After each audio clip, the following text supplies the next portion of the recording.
ਧਰਨਾ ਅੱਜ ਤੋਂ 3-4 ਮਹੀਨੇ ਪਹਿਲਾਂ ਅਸੀਂ ਬੱਚਿਆਂ ਦੇ ਪਾਸਪੋਰਟ ਬਣਨ ਦਿੱਤੇ ਸੀ, ਉੱਥੇ ਫੋਟੋ ਵੀ ਲੱਥ ਗਈ ਤੇ ਜਦੋਂ ਫੇਰ ਉੱਥੇ ਅਸੀਂ ਗਏ ਆ, ਉਹ ਆਂਦਾ ਤੁਹਾਡਾ ਪਾਸਪੋਰਟ ਇੱਥੇ ਘਲਤਾ ਸੀ।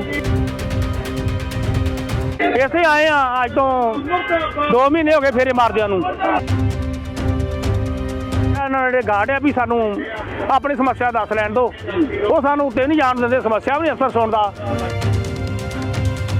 ਜਦੋਂ ਅਫਸਰ ਥੱਲੇ ਆਊਗਾ ਸਾਡੀ ਸਮੱਸਿਆ ਸੁਣੂਗਾ ਤੇ ਫੇਰ ਧਰਨਾ ਚੁੱਕਿਆ ਜਾਊਗਾ।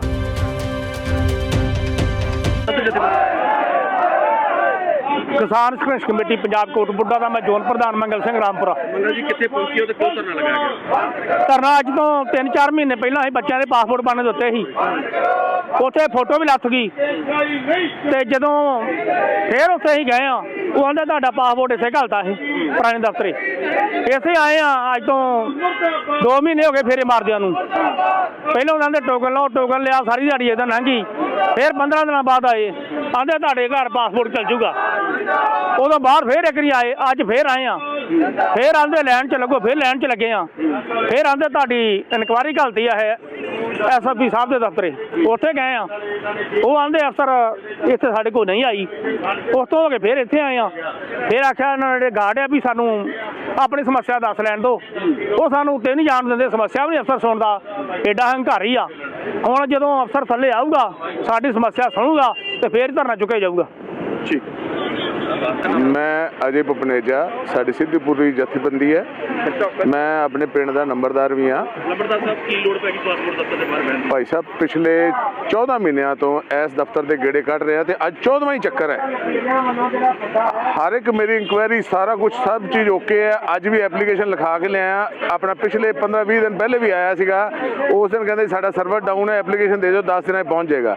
ਕੋਈ ਨਹੀਂ ਪਹੁੰਚਿਆ। ਅੱਜ ਫਿਰ ਐਪਲੀਕੇਸ਼ਨ ਲਿਖਾ ਕੇ ਲਿਆਇਆ। ਮੈਂ ਕਿਹਾ ਵੀ RP ਸਾਹਿਬ ਨੂੰ ਮਿਲਾ ਦਿਓ। RP ਸਾਹਿਬ ਕਹਿੰਦੇ ਜੀ ਤੁਹਾਡੀ ਤਾਂ ਹੈਗੀ ਕਲੀਅਰ ਹੈ, ਪਹੁੰਚ ਜਾਏਗਾ ਘਰੇ। ਉਹ ਪਹੁੰਚਦੇ ਵਿੱਚ ਹੀ ਅੱਜ 1.5 ਸਾਲ ਹੋ ਚੱਲਿਆ, ਹਾਲੇ ਤੱਕ ਸਾਡਾ ਪਾਸਪੋਰਟ ਸਾਨੂੰ ਨਹੀਂ ਮਿਲਿਆ। ਮੇਰਾ ਬੱਚਾ ਬਾਹਰ ਹੈ, ਅਸੀਂ ਬੱਚੇ ਕੋਲ ਜਾਣਾ ਹੈ, ਇਹ ਪਾਸਪੋਰਟ ਹੀ ਨਹੀਂ ਬਣਾ ਕੇ ਦੇ ਰਹੇ। ਅਗਲਾ ਸਿਸਟਮ ਦਾ ਬਾਕੀ ਸਾਰੀ ਆਪਣਾ ਬਾਅਦ ਦੀ ਕਹਾਣੀ ਹੋ ਗਈ ਸਾਰੀ ਕਾਰਨ ਬਸ ਸਾਰਾ ਕ੍ਰਿਪਟ ਹੈਗਾ ਇੱਥੇ ਸਾਰਾ ਸਿਸਟਮ। ਉਹ ਜਿਹੜਾ ਦੂਜਾ ਆਫਿਸ ਹੈ ਆਪਣੇ ਮਾਲਟਾਊਨ ਵਾਲਾ, ਉਹਦੇ ਨਾਲ ਗਲੀ ਵਿੱਚ ਇੱਕ ਹੈਗਾ ਬੰਦਾ ਫੋਟੋ ਸਟੇਟ ਦਾ ਕੰਮ ਕਰਦਾ। ਉਹ ਮਤਲਬ ਨਾ ਏਜੰਟ ਵੀ ਇਹਨਾਂ ਦਾ। ਮੈਂ ਉਹਦੇ ਕੋਲ ਗਿਆ, ਮੈਂ ਕਿਹਾ ਫੋਟੋ ਸਟੇਟ ਕਰਾਉਣ ਵਾਸਤੇ ਕਾਗਜ਼ ਗਿਆ। ਮੈਂ ਕਿਹਾ ਫੋਟੋ ਸਟੇਟ ਕਰੀ, ਕਹਿੰਦਾ ਕਿਵੇਂ ਜੀ? ਮੈਂ ਕਿਹਾ ਜੀ ਆਹ ਆਪਣਾ ਰੁਲਦੇ ਪਏ ਯਾਰ। ਕਹਿੰਦਾ ਲਓ ਜੀ ਮੈਂ ਕਰਾ ਦੇਣਾ, ਗੱਲ ਹੀ ਕੋਈ ਨਹੀਂ।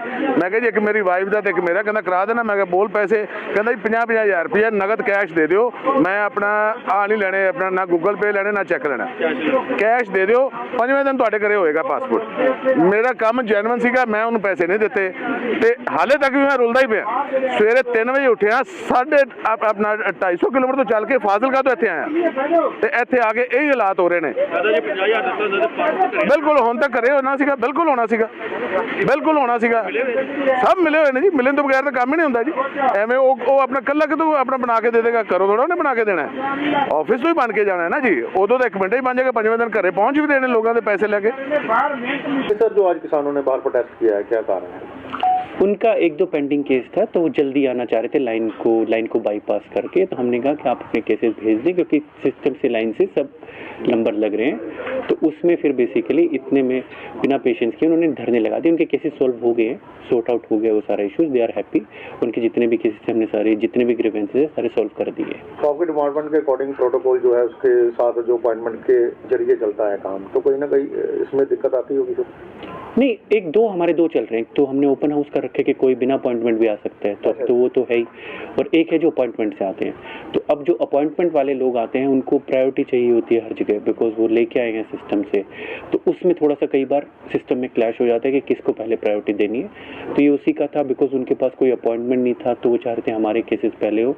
और जो दूसरे हैं बेसिकली पुराने जो अपॉइंटमेंट वाले हैं वो चाहते हैं हमें प्रायोरिटी मिले। तो इट वॉज समथिंग जो दोनों के बीच हमने सॉर्ट आउट कर दिया बैठ के बातों को। उनका कहना है कि 2 महीने पुराने पासपोर्ट है हमारे, तब भी नहीं बाहर मिले। 2 महीने पुराने, हाँ। तो उनके में इश्यूज थे तो हमने सॉर्ट आउट कर लिए वो सारे बैठ के।